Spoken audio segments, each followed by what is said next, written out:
Hi friends, welcome to Rasathi சமையலன் vlog. இன்றைக்கி நம்ம சேனலில் ரொம்ப சூப்பரான இது வரைக்கும் யாருமே சொல்லாத புத்தம் புதிய கிச்சன் டிப்ஸ் தான் ஃப்ரெண்ட்ஸ் பார்க்க போகிறோம். வாங்க வீடியோக்குள்ளே போகலாம். இப்போது ஃபர்ஸ்ட் டிப் என்னன்னு பார்த்தீங்கன்னா, நான் இப்போ ஒரு புதினா கட்டு வாங்கியிருக்கேன்.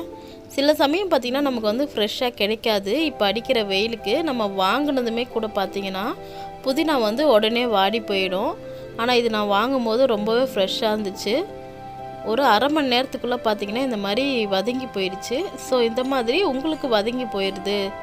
கண்டிப்பாக இந்த வெயில் டைமில் எல்லாருக்குமே புதினா கொத்தமல்லி இந்த மாதிரி வாங்குற ஐட்டம்லாம் சட்டுன்னு வதங்கிடும்.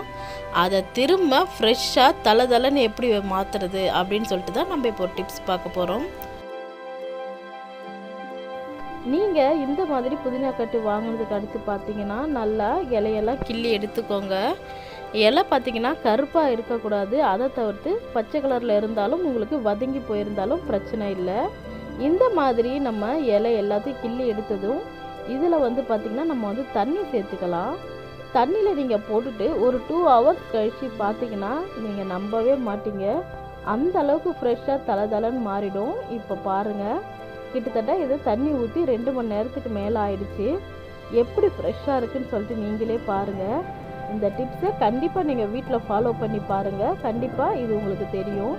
இது நம்ம வதங்கி போயிருந்த அதே புதினா கட்டு தான்.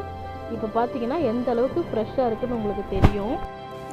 இதே மெத்தடில் நீங்கள் 2 days அளவு கூட நீங்கள் வச்சு யூஸ் பண்ணலாம். அந்த அளவுக்கு ரொம்ப ஃப்ரெஷ்ஷாகவே இருந்துச்சு. நான் இதை 2 days வரைக்கும் தண்ணியிலே வச்சு பார்த்தேன், அழுகியே போகலை. ஆனால் 2 days கழித்து தான் அழுகி போகுது. அதனால் கண்டிப்பாக இந்த டிப்ஸ் உங்கள் எல்லாருக்குமே ரொம்ப யூஸ்ஃபுல்லாக இருக்கும். மறக்காமல் இந்த புதினா டிப்ஸை ஃபாலோ பண்ணி பாருங்கள். இப்போ நம்ம நெக்ஸ்ட் டிப் பார்க்கலாம். இப்போ நெக்ஸ்ட் டிப் என்னன்னு பார்த்தீங்கன்னா, நான் பீட்ரூட் எடுத்திருக்கேன்.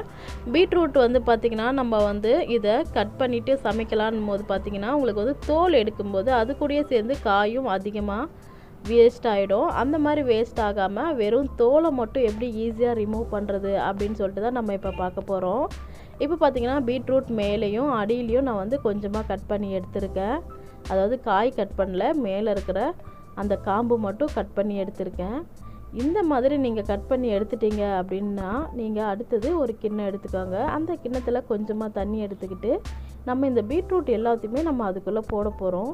இந்த மாதிரி நம்ம அதுக்குள்ளே போட்டு வைக்கும்போது என்ன ஆகுன்னு பார்த்தீங்கன்னா உங்களுக்கு பீட்ரூட் நல்லா ஊறிடும். கொஞ்சம் ஊறும்போது பார்த்திங்கன்னா அந்த மேல் தோல் எடுக்கிறது ரொம்ப ஈஸியாக இருக்கும். ரொம்ப சின்னதாக தான் உங்களுக்கு மேல் தோல் மட்டும் கழண்டு வரும், காய் வேஸ்ட்டே ஆகாது. இப்போது பீட்ரூட்டை பார்த்திங்கன்னா நீங்கள் சமைக்கிறதுக்கு ஒரு அரை மணி நேரத்துக்கு முன்னாடி இந்த மாதிரி நறுக்கிட்டு நீங்கள் தண்ணியில் போட்டு வச்சிங்க அப்படின்னாக்கா உங்களுக்கு தோல் எடுக்க ரொம்ப ஈஸியாக இருக்கும்.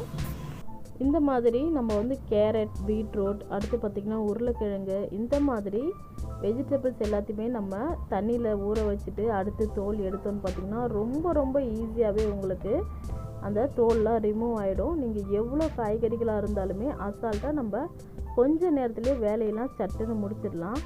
எவ்வளோ அழகாக தோல் மட்டும் உறிஞ்சி வருதுன்னு பாருங்கள். நமக்கு இந்த மாதிரி பண்ணும்போது நமக்கு எந்த காய்கறியும் உங்களுக்கு வேஸ்ட் ஆகாது, தோல் மட்டுமே அழகாக ரிமூவ் ஆகி வரும்.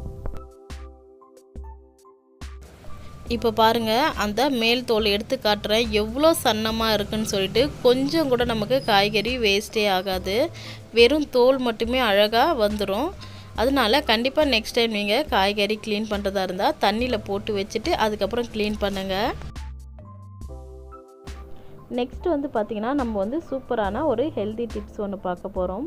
இப்போ பார்த்திங்கன்னா தோசை மாவே இல்லாமல் நம்ம ஒரு தோசை சுட போகிறோம். என்னன்னு பார்த்திங்கன்னா கடலைப்பருப்பு, துவரம்பருப்பு, உளுத்தம்பருப்பு, சிறுபருப்பு, இந்த 4 பருப்பையும் ஊற வச்சு நம்ம இதில் ஒரு ஹெல்த்தியான தோசை ஒன்று செய்ய போகிறோம்.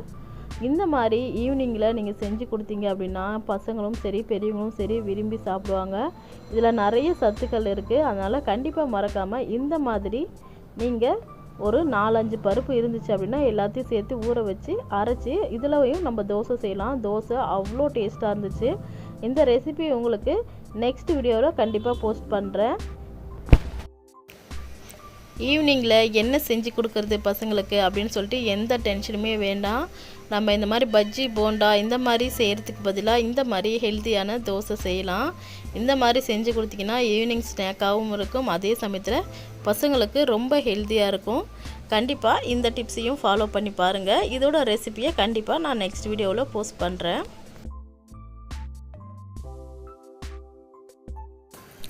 இப்போது நம்ம நெக்ஸ்ட் டிப் என்னன்னு பார்க்கலாம். இப்போ வந்து பார்த்திங்கன்னா பெரும்பாலும் எல்லோரும் பார்த்திங்கன்னா வீட்டில் நம்ம பக்கோடா செய்வோம். சிக்கன் பக்கோடா இந்த மாதிரி செய்யும்போது பார்த்திங்கன்னா அதோட எண்ணெய் அப்படியே மீதமாயிடும். அந்த எண்ணெயை திரும்ப வேறு எதையுமே யூஸ் பண்ண முடியாது. எப்பயுமே பார்த்திங்கன்னா நம்ம வந்து ஆயில் ஏதாவது சூடு பண்ணுறோம்னு பார்த்திங்கன்னா நீங்கள் வந்து அதை கண்டிப்பாக ஒரு வாரத்துக்குள்ளேயே அதை காலி பண்ணிடணும். அந்த எண்ணெயை ஏதாவது யூஸ் பண்ணி நம்ம வந்து 1 வீக்குள்ளே அதை யூஸ் பண்ணணும். அப்படி இல்லை அப்படின்னு பார்த்திங்கன்னா அந்த எண்ணெயை நம்ம வந்து திரும்ப யூஸ் பண்ணவே முடியாது. அதை கண்டிப்பாக கீழே தான் கொட்டிடணும். ஸோ நீங்கள் வந்து சிக்கன் பக்கோடா செஞ்சீங்க, அந்த பக்கோடா செஞ்ச எண்ணெய் மீதம் இருக்குது அப்படின்னு நினச்சிங்கன்னா சூப்பராக அதுலேயே ஒரு ரெசிபி கூட பண்ணலாம். அந்த எண்ணெய் வேஸ்ட்டாகவே ஆகாது. நீங்கள் பக்கோடா செஞ்ச எண்ணெயில் சிக்கன் குழம்பு மட்டும் வச்சிங்கன்னா டேஸ்ட் அவ்வளோ சூப்பராக இருக்கும். கண்டிப்பாக இந்த டிப்ஸை நீங்கள் ஃபாலோ பண்ணி பாருங்கள். இந்த மாதிரி நம்ம கறி குழம்பு வைக்கும்போது பார்த்திங்கன்னா நமக்கு கறி குழம்பும் டேஸ்ட்டாக இருக்கும், உங்களுக்கு எண்ணெயும் வேஸ்ட் ஆகாது. இதோட ரெசிபியும் பார்த்திங்கன்னா நான் வந்து அடுத்தடுத்த வீடியோவில் கண்டிப்பாக உங்களுக்கு நான் ஷேர் பண்ணுறேன். இந்த பக்கோடா செஞ்ச எண்ணெயில் செஞ்ச கறி குழம்பு பார்த்திங்கன்னா எங்கள் வீட்டில் அவ்வளோ சூப்பராக இருந்துச்சு, ரொம்ப ரொம்ப டேஸ்ட்டாகவும் இருந்துச்சு. கண்டிப்பாக நீங்களும் உங்கள் வீட்டில் ஏதாவது இந்த மாதிரி பக்கோடா செஞ்ச எண்ணெய் இருந்துச்சு அப்படின்னா இதை வேஸ்ட் பண்ணாமல் நீங்கள் கண்டிப்பாக இந்த மாதிரி எதனா ரெசிபி செஞ்சு பாருங்கள், சூப்பராக இருக்கும். இந்த எண்ணெயில் பார்த்திங்கன்னா நம்ம சிக்கன் குழம்பு மட்டும் இல்லைங்க, மட்டன் குழம்பு கூட வைக்கலாம், அடுத்து எக் கிரேவி கூட வைக்கலாம். அடுத்து நம்ம ஏதாவது குருமா வகை செய்கிறோம் அப்படின்னா அந்த குருமா வகை செய்கிறதுக்கு கூட இந்த எண்ணெயை யூஸ் பண்ணி செஞ்சிங்க அப்படின்னா நம்ம வந்து அந்த சிக்கன் பக்கோடா செய்கிற இல்லையா அந்த மசாலோட ஃப்ளேவர் எல்லாமே அந்த எண்ணெயிலையும் இருக்கும். அதனால் பார்த்திங்கன்னா நம்ம செய்கிற குழம்பு டேஸ்ட் வேறு லெவலில் இருக்குங்க. கண்டிப்பாக நீங்கள் செஞ்சு பாருங்கள். அடுத்து பார்த்திங்கன்னா நம்ம மீன் பொரிக்கிறோன்னு பார்த்திங்கன்னா அந்த மீன் எண்ணெயை வச்சு கூட நம்ம வேறு எந்த மாதிரி குழம்பு வைக்கலாம்னு சொல்லிட்டு அடுத்தடுத்து வர்ற வீடியோஸில் கண்டிப்பாக நான் உங்கள் கூட ஷேர் பண்ணுறேன். இது வரைக்கும் நம்ம ராசாத்தி சமையல் சேனலை நீங்கள் சப்ஸ்கிரைப் பண்ணலை அப்படின்னா ரெட் கலர் சப்ஸ்கிரைப் பட்டனை ப்ரெஸ் பண்ணிக்கோங்க. அப்படியே பக்கத்தில் இருக்கிற பெல் பட்டனையும் நீங்கள் ப்ரெஸ் பண்ணிக்கோங்க. அப்போ தான் நான் போடுற புது புது வீடியோ உங்களுக்கு நோட்டிஃபிகேஷனில் வரும். என்னோடய வீடியோவை நீங்கள் தவறாமல் பார்க்கலாம். இந்த வீடியோ உங்கள் எல்லாருக்கும் பிடிச்சிருந்துச்சு அப்படின்னா மறக்காமல் இந்த வீடியோக்கு ஒரு லைக் கொடுத்துக்கோங்க. உங்கள் ஃப்ரெண்ட்ஸ் அண்ட் ஃபேமிலி கூட ஷேர் பண்ணிக்கோங்க. தேங்க்ஸ் ஃபார் வாட்சிங்.